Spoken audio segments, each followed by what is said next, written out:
नमस्कार मित्रांनो, स्वागत आहे तुमचं माझ्या काकाच्या ब्लॉगवर. त्याच्यामध्ये आज आपण जाणार आहोत आता पहिल्या लग्नाला, त्याच्यानंतर आपण जाणार आहोत वारीला. तर तुम्हाला दाखवतो मी. सगळे ब्लॉक आहे.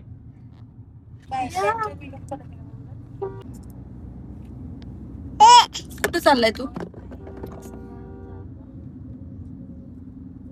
कैवल्य, कुठे चाललाय तू बाळा?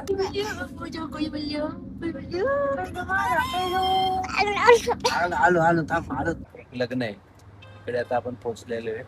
तर बघूया आता पुढे कसं काय होतंय. आणि आता इथे गुरुकृपा प्युअर व्हेज इथे थोडस आता आपण चहा किंवा कॉफी घेऊया, कारण सकाळपासून चहा किंवा कॉफीच घेतलेली नाहीये. कोण जर ह्या रस्त्याला येत असेल तर नक्की इथे तुम्ही चहा किंवा कॉफी पिऊ शकता. सुंदर चहा कॉफी भेटते. आणि इथून आमचं गाव फक्त आता एक 4 ते 5 किलोमीटरच्या अंतरावरतीच राहिलेले. ते बघा पाठी कसा खिडकीमध्ये.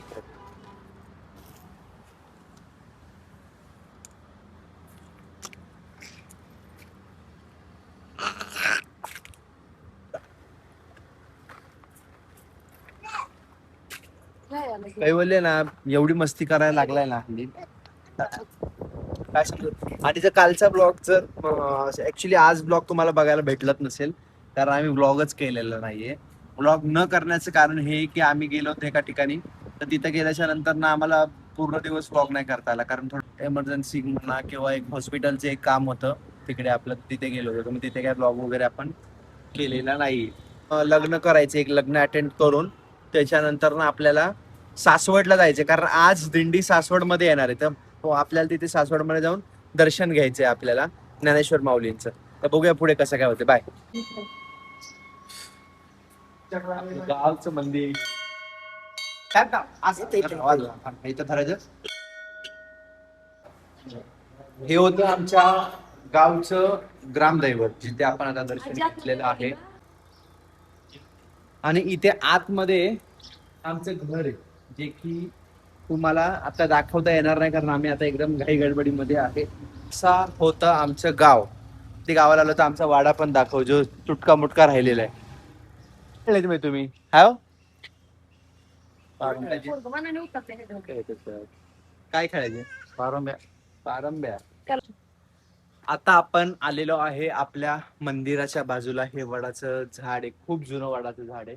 आणि आता इथे सार्थक आणि संपदा हे दोघेही सूर पारंब्या खेळणार आहेत. तर आपण बघूया की कसे खेळतात. आता सार्थक पासून सुरुवात करूया आपण.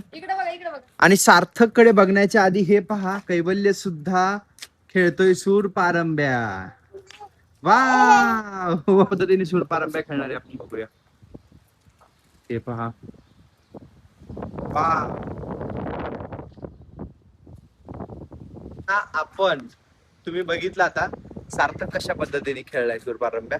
आता आपण बघूया संपदा कशी खेळते. ही खरी म्हणजे तिने गावाला खेळलेली आहे. आपण तर आपला तर जन्म शहरात आहे आणि आपण वावरलोय पूर्ण शहरामध्ये, त्यामुळे ह्याच्याशी आपल्याला संपर्क नाहीये जास्त. वाव सूर पारंब्या. हा इथे खेळण्याचं एकच कारण आहे. मग आता जस्ट आम्ही आमच्या ग्रामदेवताचं दर्शन घेतलं. दर्शन घेतल्याच्या नंतर ना वडील आमच्या सोबत होते. तर वडील इथे या ठिकाणी पूर्ण दाखव सार्थक, तू झाड दाखवशील. या झाडाला भरपूर खेळलेले आहेत. त्यांचा जो लहानपण जे होतं, लहानपण ती ह्या वडाच्या झाडाखाली भरपूर खेळलेले आहेत. ते या वडाचे सूर पारंब्या असतील, त्याच्यानंतर ना इथे जे बैठे खेळ जे असतात गावचे, चल्लसाट असेल किंवा जे पण, आता आपल्याला तेवढं माहित नाही गावचे खेळ, ते सर्व खेळ इथे खेळलेले आहेत. ते आता कसा खेळतोय तो. वाव गावातच एक लग्न होतं, त्या लग्न अटेंड करून आपण गावात आलोय. ग्रामदेवताचं दर्शन घेतलंय आता.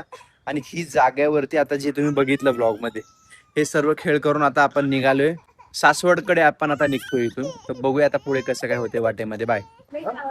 चहा पिणार आहे ना? आता जरा चहा प्यायला थांबलोय आम्ही सर्वजण. कसं वाटतं चहा?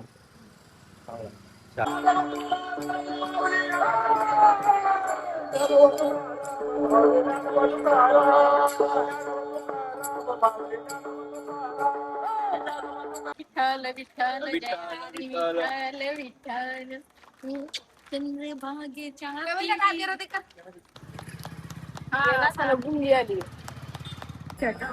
आता जवळजवळ 1 तास आम्ही प्रतीक्षा केली आणि 1 तासाच्या नंतर रथ जवळ आलेला तुम्ही बघू शकता.